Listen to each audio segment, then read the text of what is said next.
The Green Lenses by Jina Wallwork.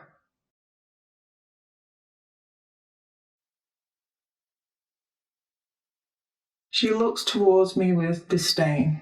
She has fooled herself into believing that my success leaves a bitter taste in her mouth. Really though, it is her saliva that has always contained a naturally horrid taste. She is incapable of removing her green lenses and viewing the world without a jealous gaze, since bitterness has become a defining aspect of her personality. Those lenses make it impossible for anyone to perceive the process of success. They focus only on the sweet results and ignore all the steps that were taken. While learning to fly, I constantly fell to the earth as the world's most persistent failure. I braved humiliation and ridicule only to pick myself up and try once more. They laughed as I healed, and I continued to focus on the blue skies. I gambled everything until I had nothing left to lose. I continued beyond their cruel words, which often fueled my efforts more than kindness ever could have. When I felt that all was lost, I continued anyway. It ceased to matter whether I would fly or fall. The act of making the attempt had become the core of my life, and results were immaterial.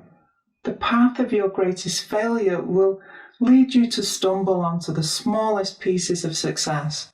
I know this process too well. She sees my flight and she claims a friendship that had drifted into obscurity long ago. She pulls it into the present so she can ask for my assistance. She wants to glide through the skies with haste. Is she asking me for a map of the runway? She asks me not for the process, but only for the results.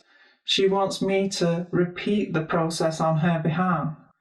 I cannot spare the years that would be needed.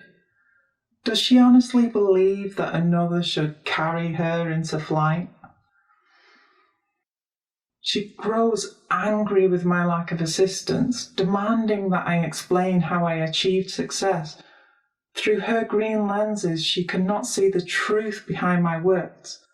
I tell her that she must be persistent, she must work hard, and she must accept failure and humiliation, because she will greet them many times.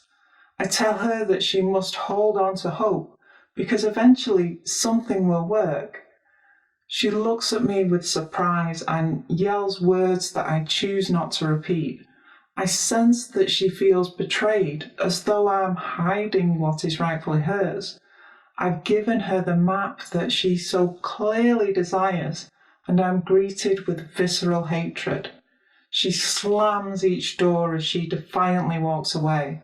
From a distance I can hear her speak of the stupidity of flight, which she now condemns as nonsense.